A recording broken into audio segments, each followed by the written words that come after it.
Hola, en este video observaremos de dónde proviene la definición del teorema del coseno. De igual forma, como en el teorema del seno, tenemos exactamente el mismo triángulo, que es un triángulo no rectángulo con lados A, B y C, es decir, que vamos a definir de manera general. Voy a considerar lo que quiero y el ángulo que se le opone. Sin embargo, la ecuación es diferente. Va a ser lo que quiero al cuadrado, es decir, el lado que deseo hallar al cuadrado, va a ser igual a los otros dos lados al cuadrado. ¿Quiénes son los otros dos lados? B y C. Entonces sería B cuadrado más C cuadrado. Menos dos veces los otros dos lados. Si estoy hablando de A, ¿quiénes son los otros dos lados? B y C. Dos veces los otros dos lados. Coseno del ángulo que se opone a lo que yo quiero. Como deseo calcular A, el ángulo opuesto es alfa, por lo tanto es coseno de alfa. Si quisiera calcular el teorema del coseno o definir el teorema del coseno para B, sería lo que quiero al cuadrado es igual a los otros dos lados al cuadrado, sería A cuadrado más C cuadrado, menos dos veces los otros dos lados, ya los otros dos lados los definí aquí. Coseno del ángulo que se opone a lo que yo quiero determinar. Lo que yo quiero determinar es B, por tanto el ángulo que se opone a B es beta, coseno de beta, ¿sí? Podrías hallar tú cómo quedaría la expresión para C. Pausa el video y escribe la expresión para C. Bien, para la expresión de C te doy la solución.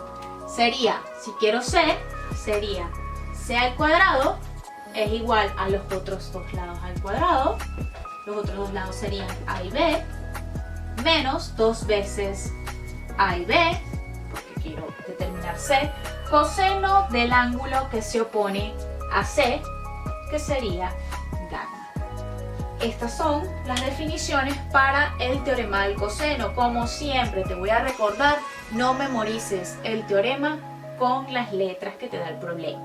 Fíjate que las palabras que hemos usado es lo que quiero o son lo que quiero calcular, los otros dos lados, coseno del ángulo que se opone a lo que quiero calcular. Resolvamos un ejemplo utilizando el teorema del coseno. Tenemos este triángulo. Nuevamente, no rectángulo. ¿Por qué insisto en lo no rectángulo? Porque tú tienes una especie de lista. Esa lista es, bueno, si tengo un triángulo rectángulo, puedo usar bien sea teorema de Pitágoras o razones trigonométricas, dependiendo de los datos. Si no puedo utilizar estos dos, me voy a teorema del seno. Y si el teorema del seno tampoco es aplicable porque me faltan datos, utilizo el teorema del coseno. El teorema del coseno va a ser una herramienta fundamental para nosotros para calcular, bien sea fuerzas eléctricas resultantes, campos eléctricos resultantes. Es muy útil para calcular vectores resultantes. Entonces, tenemos, en este caso, dos lados y queremos hallar el tercer lado. Tenemos el ángulo que se le opone. Por eso voy a utilizar teorema del coseno, porque tengo los otros dos lados. Por lo tanto, lo voy a plantear y voy a decir lo que quiero al cuadrado, ¿sí? Como en la explicación anterior, va a ser igual a los otros dos lados. Vamos a poner unos paréntesis para que luzca mejor. Los otros dos lados al cuadrado, ¿sí? Fíjate que el que quiero es E y los otros dos son 393 y 180. ¿Por qué estos números? Bueno, porque son algo más parecido a lo que vamos a trabajar en campos eléctricos y en fuerzas, ¿sí? Entonces, lo que quiero al cuadrado, los otros dos al cuadrado sumados, menos dos veces los otros dos, 2 por 393 por 180. Coseno del ángulo que se opone a lo que quiero determinar. Como quiero determinar E, el ángulo que se opone es el que está justo enfrente, va a ser 30 grados. Hablar del ángulo que se opone es fundamental, puesto que si yo tuviera, por ejemplo, por decir cualquier cosa, que este ángulo mide, no sé, 85 grados. Es decir, tú puedes tener 3 ángulos dentro de ese triángulo. No vas a colocar un ángulo al azar cuando vayas a plantear tu teorema del coseno, sino el ángulo que se opone a lo que quieres determinar, ¿sí? Otro aspecto muy importante es que todo esto, esta multiplicación de acá, es un solo término, lo que quiere decir que voy a calcular esta suma de cuadrados aquí y posteriormente le voy a restar lo que me dé esta multiplicación. Hay dos formas de resolver esto. Una es hacerlo paso por paso, que es lo recomendable para cuando estamos aprendiendo a utilizar el teorema, o puedes colocarlo completo en la calculadora. Voy a hacer las dos formas. Si escojo entonces resolver cada uno de estos términos por separado, voy entonces anotando cuánto me da cada uno. 393 al cuadrado va a ser 154.449, ¿sí? Fíjense que no pongo puntos de los miles porque eso podría confundirme, podría hacerme creer que es el punto de la calculadora y el punto de la calculadora son decimales. Luego tengo 180 al cuadrado, eso me da 32.400.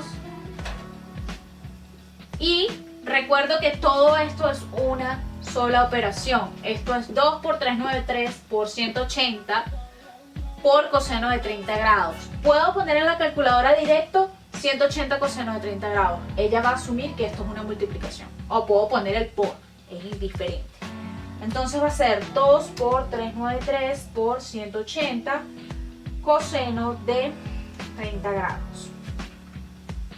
Esto me da 122.525,274. Realizo esta operación que al final es una operación algebraica, es decir, sumas y restas. Sería 154.449 más 32.400 menos 122.525,274. Entonces el cuadrado, ¿sí? Recuerdo que todavía sigo arrastrando ese cuadrado, va a ser 64.323,726.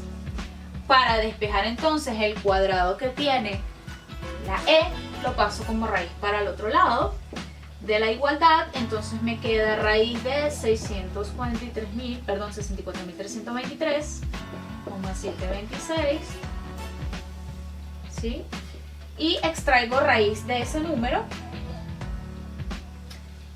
va a ser 253,621. He hallado entonces el valor del lado E por el teorema del coseno, teniendo dos lados y un ángulo. Recuerda que este ángulo lo pusimos simplemente para resaltar que es importante considerar es el ángulo que se opone a lo que deseo hallar cuando hablamos del teorema del coseno.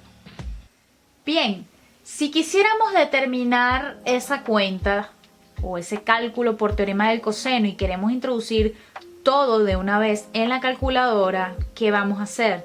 Decimos 393 al cuadrado más 180 al cuadrado menos, recuerda que todo lo que viene después es un solo término, abro paréntesis, 2 por 393 por 180 coseno de 30 grados, cierro mi paréntesis.